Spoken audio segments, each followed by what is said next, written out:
나만이 없는 거리. 이 애니를 처음 듣게 된 것은 동생의 추천 때문이었습니다. 형, 이건 그냥 애니가 아니야. 명작이라고. 애니 추천하는 사람 특 명작이라고 함. 이거 진짜 재밌어. 과거로 돌아가서 엄마를 구하는 뭐? 타임루프물? 이때 제 머릿속에 그 애니가 떠올랐죠. 그때 당시 1기까지 나온 상황이었는데 저는 그 애니에 시계에 대인 기억이 있었습니다. 엄청난 스토리와 연출로 한동화 여운에서 빠져나오지 못했었던 것이었죠. 저는 본능적으로 나만이 없는 거리가 이와 비슷한 느낌일 것이라고 여겼습니다. 그래서 저는 의도적으로 보지 않았고 그렇게 시간은 흘러 제게 잊혀졌습니다.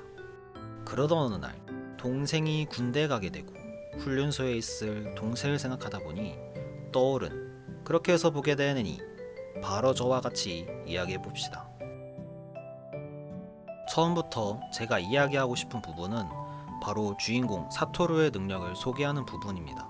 리바이벌이라는 현상을 통해 어린아이를 구하려고 반대 방향으로 가던 트럭을 쫓습니다. 주인공답게 어린애를 구해냅니다.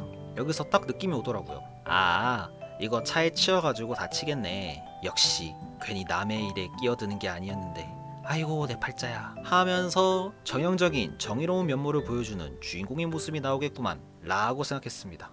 그런데 여기서 저는 2번이나 놀라게 됩니다. 아니 차에 치일 줄은 알고 있었는데 정면에서 오는 차랑 꽝 하고 부딪히는 겁니다. 진짜 이 장면에서 제가 치인 것 마냥 놀랐어요. 오토바이가 트럭이랑 같은 속도로 달리다가 정면에서 오는 차랑 부딪혔다? 이거 주인공 벌써 죽는 거 아니야? 그런데 살아서 또 놀랐습니다. 심지어 눈에 띄는 상처도 없고 그냥 잠깐 입원하더니 금방 퇴원하더라고요. 이후에 잘만 걸어다니는 걸 보면 후유증도 없는 것 같아 보였고요. 아무리 그래도 오토바이로 앞에서 오는 차랑 정면으로 부딪혔는데 이게 맞나 싶더라고요. 그래서 처음에는 이것도 주인공의 능력인가 싶었는데 뒤에 보면 또 그렇지는 않아 보이고요. 아무튼 지금 생각해보면 좀 웃긴 장면이지 않나 싶습니다. 자, 이번엔 주인공 사토루가 과거로 돌아가는 시점입니다. 갑자기 18년 전으로 돌아가 초등학생이 되어버리죠. 여기서 카즈라는 친구가 나옵니다. 덩치 크고 목소리도 크고 코난으로 치면 딱 뭉치 포지션이죠. 저는 얘 보면서 진짜 소리 지르며 봤습니다. 어쩌다 보니 사토루가 카요를 좋아한다는 사실이 알려집니다. 이후 카즈의 행동이 저를 매우 힘들게 했습니다. 갑자기 급발진해서 카요한테 야 제가 너 좋아한대 를 시전하질 않나, 사토루에게 집에 같이 가라고 오더를 내리질 않나, 보는 제가 다 민망하더라고요. 물론 애들이니까 그럴 수 있다는데 이걸 보면서 제 중학교 때가 생각나는 거예요. 때는 2학년, 반에서 제법 커플들이 많이 생겨났거든요. 중학생이라고 뭐 초등학생이랑 많이 다르겠습니까? 반에서 엄청 놀려댔습니다. 커플 둘이 붙어만 있어도 주위에서 뭐야 뭐야 이러고 집에 데려다 주는 거 기어코 뒤쫓아가서 보기 좋네 이러고, 이게 점점 심해져서 수업 시간에도 선생님이랑 같이 놀려대기 바빴습니다. 진짜 얼마나 심했는지 결국 커플들은 이걸 못 견디고 헤어지는 게 순서였어요. 근데 카즈의 행동을 보니까 내 얼굴이 다 화끈거리는 거예요. 왜냐고? 내가 그랬거든. 아 나도 진짜 악질로 놀렸거든. 아 지금 생각해보면 미안하다는 생각이 듭니다. 하지만 뭐 그때 철이 없는 게 뭐 아이들이니까 뭐 어쩔 수 없죠. 아 그리고 사토루 무리 중에 히롬이라고 처음에는 여자인 줄 알았는데 알고 보니 남자였더라고요. 이때 솔직히 좀 화났어요. 아니 여자아이를 그려놓고 남자아이라고 하는 게 어딨어. 이제부터 조금 진지한 부분으로 넘어갑시다. 주인공 사토루가 카요를 지키기 위해 같이 붙어다니는 장면이 많이 나옵니다. 진짜 보면서 미소가 절로 지어지는 장면들이 많이 나오는데 보는 내가 다 설레어서 참기 힘들었습니다. 솔직히 카요의 상황이 설정상으로 볼 때 감정이입하기 너무 좋은 치트키이긴 합니다. 이렇게 불쌍한데 어떻게 안 지켜줘요. 리제로를 볼 때에도 느꼈지만 루프물에서의 핵심은 주인공의 간절함과 절실함이라고 생각합니다. 내가 죽더라도 어떻게 해서든 시간을 돌려서 살리겠다. 보호를 해야 하는 사람이 사랑하는 사람일 때 그 절실함이 잘 느껴진다고 생각했어요.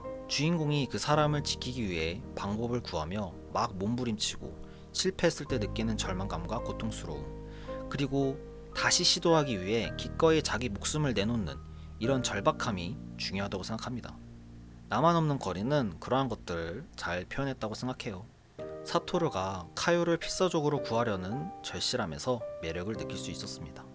이후 이 작품은 다시 카요를 등장시켜 또 다른 감정을 선사합니다. 사토루는 사고로 15년 후에 다시 깨어나게 됩니다. 기억을 잃은 사토루 앞에 어른이 된 카요가 나타나죠. 그때 저는 환희를 느꼈습니다. 비록 주인공은 15년 동안 잠에 빠졌지만 그가 한 행동으로 한 사람의 삶을 지켜냈구나.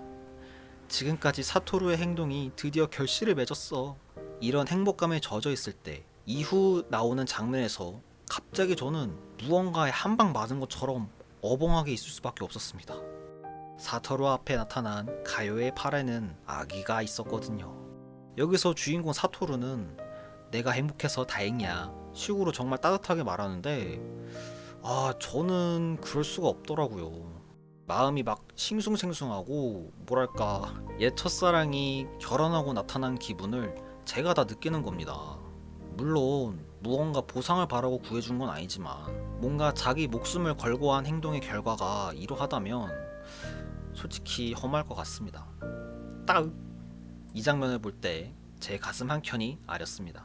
물론 사토루에게는 메인 히로인이 기다리고 있기 때문에 마냥 우울한 분위기로 마무리되지 않아 한결 편해진 것 같습니다. 이제 마지막 진범에 대하여 이야기해봅시다. 이 애니가 적극적으로 범인을 가려내며 추리를 하진 않지만 추리물의 성격을 가지고 있다고 생각합니다. 추리물의 기본은 작품 내에 한 번이라도 등장한 적이 있는 인물이 범인이라는 겁니다. 그리고 효과적인 반전을 꾀하려면 우리에게 아주 친숙한 인물이 범인이어야 합니다. 이러한 공식을 대입한다면 사실 범인은 단 한 명밖에 없습니다. 바로 주인공의 조력자 중 하나인 담임 선생님 야시로 가쿠입니다. 그런데 그럼에도 저는 이 선생님이 범인이라고 쉽게 예상하지 못했습니다. 그 이유는 바로 이 이야기가 주인공 시점으로 흘러갔기 때문입니다.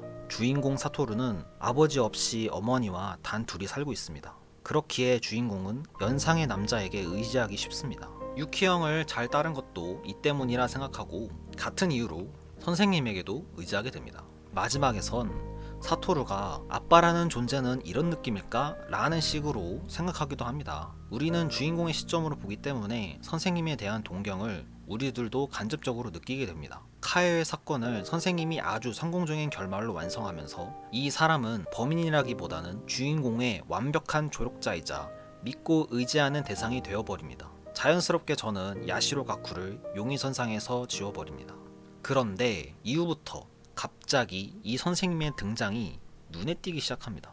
갑자기 주인공과 어머니를 길에서 태워주질 않나, 수상하게 생긴 서랍에서 사탕들이 나오질 않나, 계속 범인인가?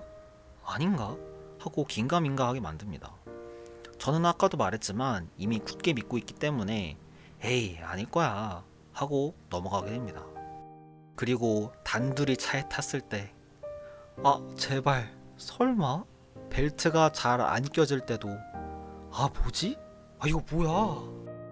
결국 선생님이 진범임이 밝혀지며 저는 제작자의 의도대로 속아버린 제 자신을 발견하고 맙니다. 진짜 보면서도 제발 아니라고 해줘 속으로 빌었습니다. 나온 인물들을 보면 범인을 추리하기 쉬울지도 몰랐을 텐데 훌륭한 연출로 끝까지 몰입할 수 있었던 것 같습니다. 너무 몰입해서 힘들었지만 결국 엔딩을 보고 나서 처음에 우려했던 여운을 시게 느꼈습니다. 루프물이 사람들에게 더 감동적으로 다가오는 것 같아요. 누구나 시간을 돌려 과거를 바꾸는 생각들을 한 번씩은 하잖아요. 그래서 사람들이 더 쉽게 몰입하고 재미있어하는 것 같습니다. 그래서 제 감상평은 너무 좋은 작품이지만 차라리 보지 말 걸 그랬다 는 게 제 감상평입니다. 제가 워낙 감정적인 사람인지라 만약 보지 않았다면 이렇게 아파하진 않았을 텐데. 다음